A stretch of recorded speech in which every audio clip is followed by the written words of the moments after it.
I thought I'd share with you an excerpt from Wendell Berry's book, The Unsettling of America. And if you haven't read this book, you should. It's really thought-provoking. Okay, so I want to share with you an excerpt on specialization. Okay, so it says this, quote, "A system of specialization requires the abdication to specialists of various competencies and responsibilities that were once personal and universal.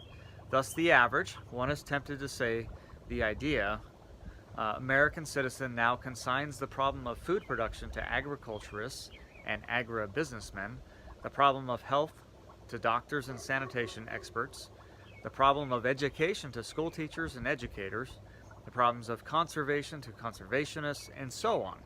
This supposedly fortunate citizen is therefore left with only two concerns." This is really great. "Making money and entertaining himself. He earns money, typically as a specialist, working an 8-hour day at a job for the quality or consequences of which somebody else, or perhaps more typically, nobody else, will be responsible. And not surprisingly, since he can do so little else for himself, he is even unable to entertain himself. For there exists an enormous industry of exorbitantly expensive specialists whose purpose is to entertain him." Okay, so on that first part, I want to just give you a few thoughts, my thoughts on it, and I hope you enjoyed that. Very thought-provoking. I'm going to read some more here as well, but it brings up a couple questions in my mind that we need to ask, okay, from his writing. And the first one is have we abdicated those responsibilities that were once, personal and universal? Meaning that everyone did lots of things. Everybody was more of a generalist than a specialist. And of course, the answer is yes. We've kind of had this pendulum swing in our culture where we don't do hardly anything for ourselves. We focus on our one job or whatever it is, and everything else is outsourced. All right, so I think that's pretty clear. And then the next question is he uses the term, the fortunate citizen, or the supposedly fortunate citizen. Well, there's the question: are we more fortunate? Are we better off because of specialization? A lot of people would argue yes. A lot of people would argue that, hey, we're way more productive, we're way more wealthy.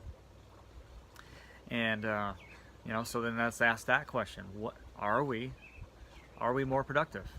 Well, is the average citizen able to take care of one's own needs? Is the average citizen able to repair basic things in their home or on their vehicle?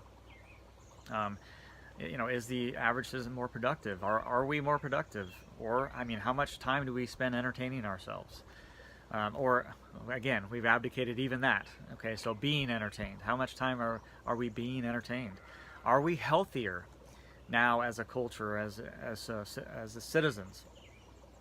Right? Or do we have more depression now, or did we have more depression 100 years ago when these things were universal and personal? I think the answer is very clear. We have an epidemic of depression, of mental illness, of drug abuse, of escapism. Do we have less disease now? We're so much more advanced with all of our specialization in our modern medical system, Western medical care. And again, I'm not putting that down. There's some wonderful things that we're able to do. But is there less disease now? And I would say the answer is no. We have this huge epidemic in rises in all of these things like diabetes and cancers and autoimmune diseases and neurological diseases, etc. And it's not just because we're finding them more. Okay, something's going on. So, are we more fortunate? I would say no. So, again, the argument that says that, well, look, because of specialization, we have much more time to pursue our own interests and hobbies. Well, you know what? For most of us, those interests and hobbies are filled by being entertained, and so that I don't think has led to more productivity or a greater health. And so I would say that Wendell Berry is spot on right here. And so let's see what else he has to say. Okay, and it goes on to say, For all his leisure and recreation, he feels bad, he looks bad, he is overweight, his health is poor. His air, water, and food are all known to contain poisons. There is a fair chance that he will die of suffocation. He suspects that his love life is not as fulfilling as other people's. He wishes that he had been born sooner or later. He does not know why his children are the way they are. He does not understand and what they say. He does not care much and does not know why he does not care. He does not know that his wife wants or what he wants. Certain advertisements and pictures in magazines make him suspect that he is basically unattractive. He feels that all his possessions are under threat of pillage. He does not know what he would do if he lost his job, if the economy failed, if the utility companies failed, if the police went on strike, if the truckers went on strike, if his wife left him, if his children ran away, if he should be found to be incurably ill. So in that second excerpt really kind of points to a disconnectedness with the human condition and understanding our life and having meaning, because if you look at it, what is everyone doing? They're always searching for meaning and purpose, and that disconnectedness makes people who are supposedly much better off more disconnected. We don't know what our kids want. We don't know what we want. We don't know what our wives want. And that constant bombardment from the specialists reinforce all of that, right? And a lot of that times that's just to sell things or get you to purchase, buy things, and just continue to become and be that consumer. But it's destroying us. It really is. And so we need to push against that. We need to change that. And you might conclude from reading these couple of sections, if we were to stop there and you were to not understand the context of the passage or the book, we might go, oh man, Wendell Berry is telling us that we have to do everything for ourselves, and if we're if we specialize at all, it's bad. And that's not at all what he's saying, actually. And he says there's nothing wrong with, well, that's kind of my thoughts, there's nothing wrong with specialization. What's wrong is when we specialize and we exclude generalization. Okay, when we are not meeting some of our own needs.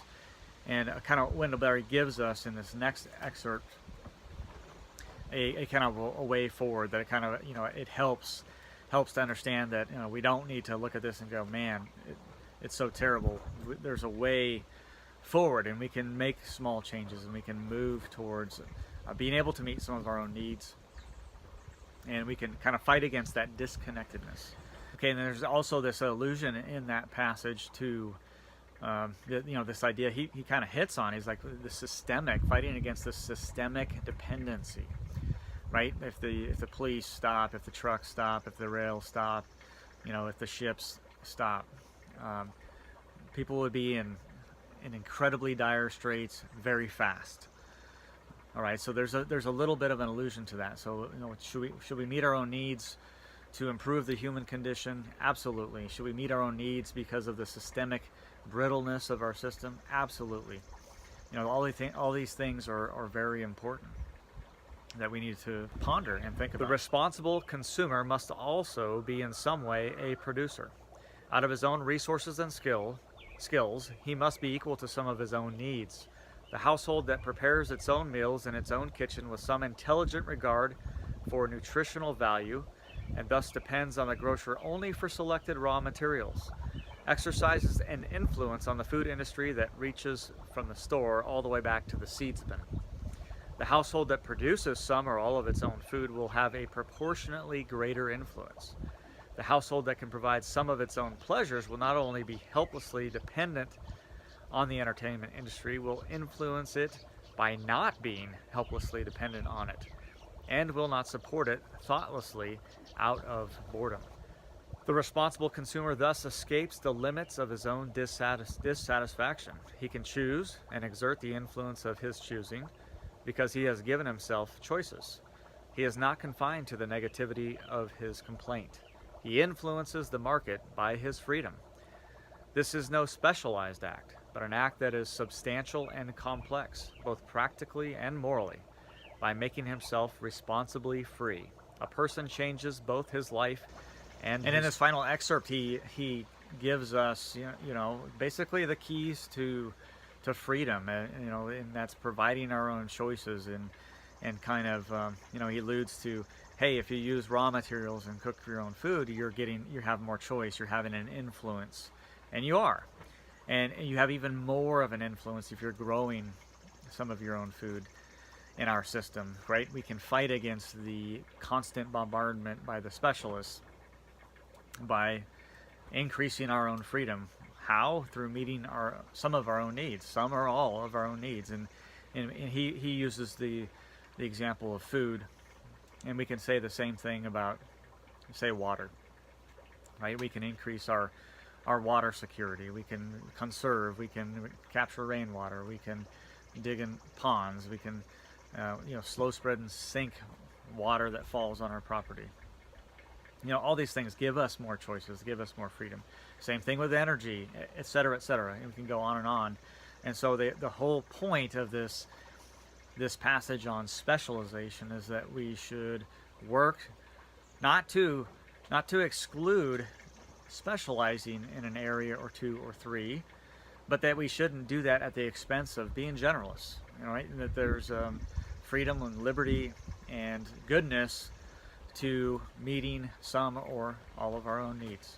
Again, great and wonderful passage from Wendell Berry. Let me know your thoughts on it. Like, subscribe, comment, and share to our